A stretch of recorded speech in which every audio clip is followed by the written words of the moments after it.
Hey, what's going on? Sir Blackson97 here, back with another deck profile. Today we'll be revisiting the Dreamir deck once again. It's one of my favorite little rogue engine archetype decks based around a lot of light and dark attribute monsters, a lot of field spell tagging out, and a lot of just general tribute to special summon from deck, which does make it a bit vulnerable, but with some of the enhancement here today, I hope that'll at least add a little bit of layer of defense just to help keep plays going. So without further ado, let's jump into today's profile. We're going to divulge from the usual formula as we're going to start with our field spells. These are pretty much the heart and soul of the deck. This is how a lot of Dreamir combos and plays will function. So it's very important we cover these in the very beginning, starting with 3 copies of Joy and 3 copies of Terror. Terror works for your dark attribute Dreamirs, while Joy works for your light. Pretty much during the end phase, you can tag out into the opposite corresponding field spell, which is cool because a lot of your other Dreamirs will tag out as well if the opposite field spell is on the field, just so all the attributes and field spells can line up correctly. So you'll always be swapping through your monsters pretty consistently. So obviously, as I say that, that's pretty much Prime, Effect Veiler, and Ash Blossom bait. So we'll have a few tech cards to try and keep that front line and sort of keep that pipeline going so your plays can continue. But to go into the field spells pretty quickly, Terror, when you have a dark Dreamir monster on the field, anytime your opponent special summons, burn them for 300. That's not a once per turn, which is pretty nice. So it could rack up pretty well. And then Joy just offers some targeting and battle protection. You can't attack them unless it's the Dreamir monster of the highest level. So it's a nice little layer. There also are a couple Dreamir cards, like the White Knight of Dreamir, that can help prevent just general destruction as well. So you can get a nice little front baseline going of nothing can get past you unless it's attacking directly or it's just going to be kaiju. So that's a nice little extra layer of protection they can provide. Moving on to the extra deck, we have 3 copies of Oneros Tormentor and Oneros Earl King. They both can treat themselves as their respective corresponding attributes. Oneros Tormentor can also be light. Earl King can also be dark, so they do work with both field spells. And also require 2 Dreamir monsters with different attributes. Tormentor, when Dreamir of Terror is on the field, you get to, once per turn, negate a monster effect that's activated as a quick effect. And then also with Dreamir of Joy is on the field, quick effect, tribute it to tag into Earl King from the extra deck. What's cool about Earl King is if another monster is tributed, except during the damage step, you get to target a card on the field and destroy it. And then when it's destroyed by an opponent's card, you get to special summon a Dreamir from the graveyard except itself. So you can easily tag back into Tormentor and then immediately just continue to loop for your plays as well, either negating or just tagging out into another Earl King.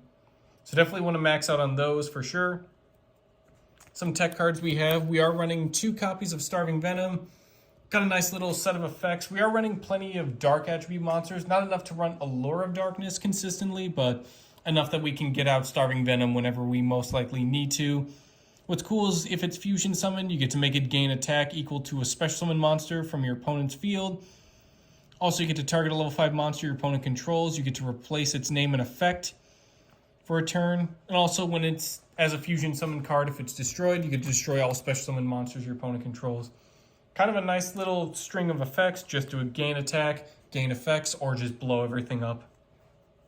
Very handy to have as an alternate boss monster.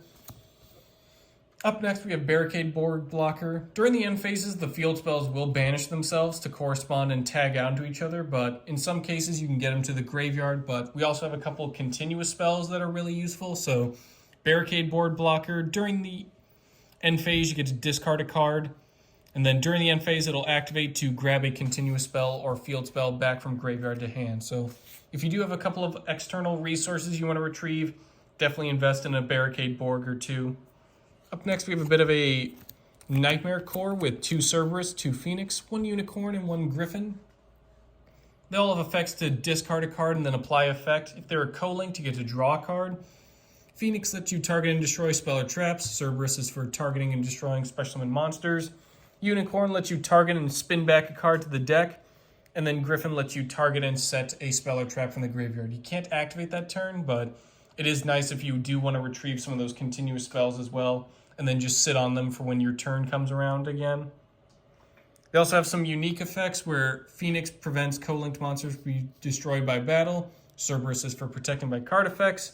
Unicorn has an interesting little draw effect where, depending on the number of co-linked nightmares with different names, get to draw cards during the draw phase.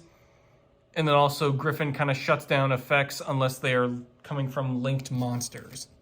They don't have to be co-linked, but they do have to be linked in some fashion. So that is worth noting. Moving on to the main deck now. We're going to go into pairs just to kind of explain how the monsters will tag into each other. So we'll start off with the YuGiOh. 3 copies of YuGiOh Sprite and 2 YuGiOh Mara. Dreamer of Terror's on the field, YuGiOh Sprite will tag into Mara. And if Joy's on the field, YuGiOh Mara will tag into Sprite. When special summoned by a Dream Mirror card's effect, YuGiOh Sprite will let you search a Dream Mirror card.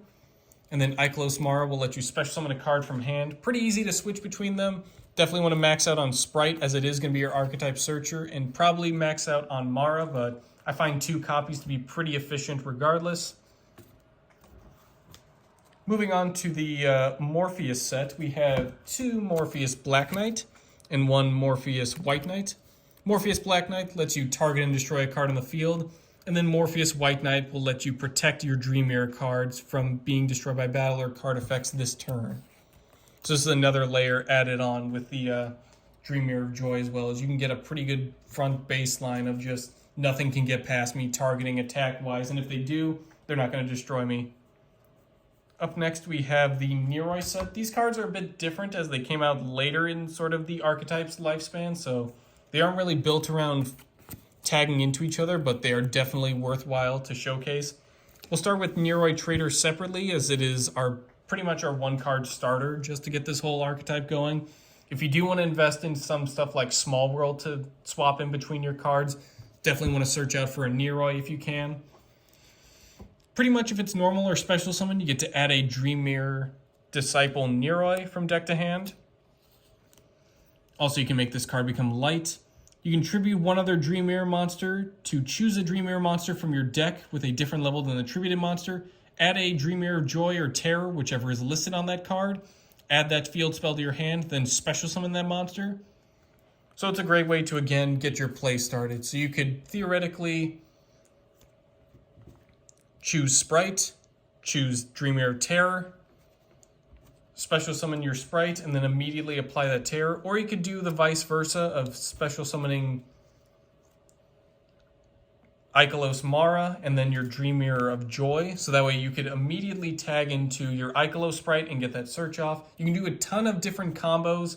Go into your Morpheus White Knight and then immediately activate Terror, tag out into Morpheus Black Knight, target and destroy a card on the field. So there's a lot of options for how you want to tweak your plays for whatever the situation calls for, but Neroy Trader can pretty much set up a lot of your plays to get off the ground for sure.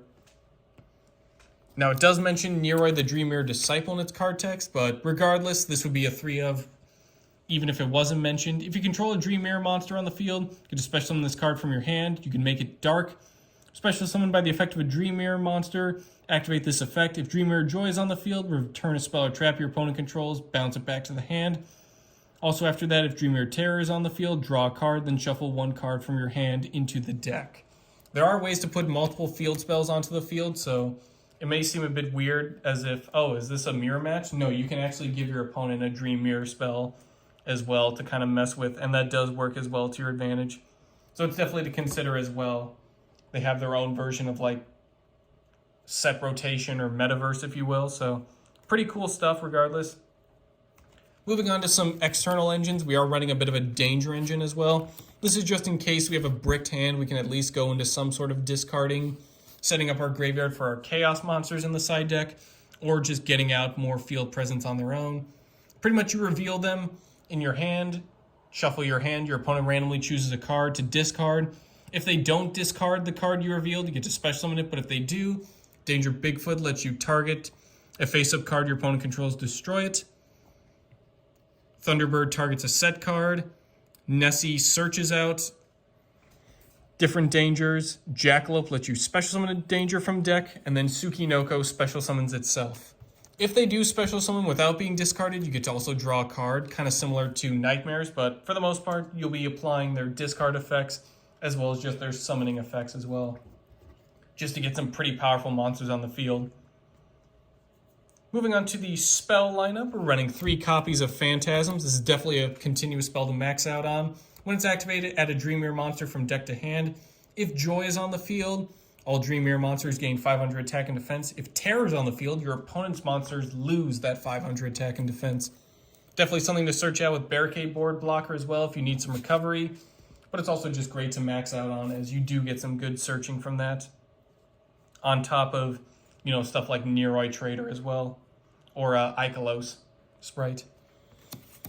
Up next we have Raigeki and Harpy's Feather Duster, running one of each, just to clear out monsters and spell and traps respectively. Definitely comes in handy with clearing out the field just so your other monsters can make plays, but it's not really needed as you do have a lot of clearing as well through like Danger Bigfoot or Morpheus Black Knight.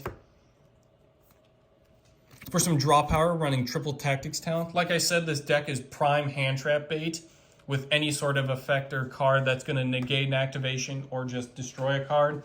You definitely want your opponent to try and interrupt you just so you can either take their cards, look at their opponent's hand to shuffle a card back into the deck, take a card as in you're stealing a monster. You don't target, so unlike Change of Heart, so you can steal Dragoon with this. Or you can just draw 2 cards if you want to sort of stock up on your hand and see if you can get some danger cards going. But it's definitely worth to max out on Triple Tactics Talent, especially if you know your opponent's going to try and stop your plays. Other than that, we have some new line of protection with Prohibition. Declare a card name. Cards with that name and their effects cannot be used. Cards already on the field are not affected, including face-down cards. But this is a nice way to just activate. It's not a once per turn, so you can activate this one, declare Ash Blossom, declare Effect Veiler, declare Ghost Ogre. You're not really going to special summon too much, so you don't really have to worry about Nibiru, but again, we are running 3 Prohibition, so any hand trap you think you might be in trouble with, just go ahead and declare it to continue your plays as usual. You definitely want to activate this as soon as possible just so you can ensure most of your plays will be secured and protected upon. Up next, we have 2 Polymerization. I do like the archetypal Dream Mirror of Chaos, which is their fusion spell, but I feel Polymerization just does really well in getting to my monsters faster. I do find some occasional situations where it's like, oh, I'm kind of stuck here. So it's like, I really wish, because Dream Mirror of Chaos usually just uses stuff on the field. But if you have Joy, you get to use stuff in the hand. If you have Terror, you get to banish from the graveyard. Sometimes you get stuck where those additional effects may not come into play. So just having generic Polymerization is really nice to use. Plus, we can tag out into Starving Venom or just use the fusions to swap into each other. So you really only need to run 1 or 2 to really get your plays going. Moving on to the traps, we're running just 1 copy of Dream Mirror Fantasy. If you control a Dream Mirror monster, you get to target 1 each of your banished Joy and banished Terror, shuffle into the deck, and then if you do, banish 1 card on the field. Really nice effect, definitely helps out with recycling those field spells, and just also getting rid of problematic cards on the field. Remember I mentioned how Dream Mirrors have their own sort of version of Seprotation or Metaverse? Well, this is it. 3 copies of Dream Mirror Hypnagogia. Choose a Dream Mirror Joy and 1 Dream Mirror of Terror. Get to activate on your field zone, and then you give your opponent the other one in their field zone. It's a great way to get rid of problematic field spells as well. I know Mystic Mine is banned now, but during the time it did run rampant, this was a nice counter as you can just send it away to the graveyard and just give your opponent a random Dream Mirror field spell, because most likely you won't run into mirror matches that often. This is another way you can proc Neroy Disciple, but anytime your opponent has like a really problematic field spell, just give them one of yours. It's really not going to do much except forward your plays. Moving on to the side deck, like I mentioned, we are running a bit of a Chaos Engine. We do have 1 Levianeer and 1 Cola Serpent Black Dragon and 1 White Dragon Wyvern Burster. To go over the White and Black Dragons, you banish a Dark for Wyvern Burster and banish a Light Monster for Cola Serpent. Also, when sent from the field or graveyard, they'll add each other from deck to hand. Just a nice way to get some link materials out on the field and just get some general monsters to use for your plays.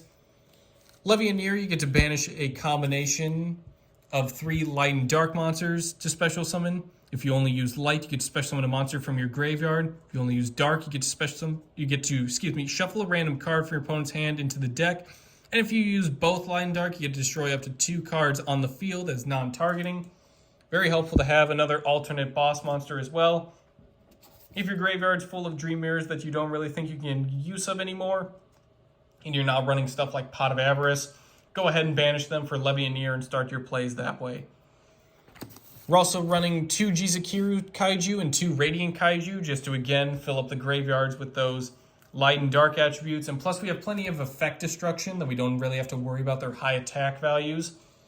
We aren't using the Kaiju counters in this deck, so we won't really cover them too in depth, but if you are incorporating more field spells, you get to remove 2 counters to special summon a token with Radiant. You can't use it for synchro summoning, so you're probably using it for something like Barricade Board Blocker or any of the Nightmare links. And then Jizukiru lets you remove 3 to negate and destroy a card or effect. So that's nice as well. But for the most part, you're just tributing problematic monsters, destroying them, and then filling your graveyard with lightened deck attributes. That's going to do it for today's deck profile. This is definitely, like I said, one of my favorite rogue decks to build into. So I'm hoping maxing out on the fusions, some polymerizations, and those prohibitions will definitely get the deck a little bit more safeguarding and a little bit more variety in tagging out. But that'll do it for today's deck profile. Thank you all for watching, and I will see you guys next time in Dream Mirror World.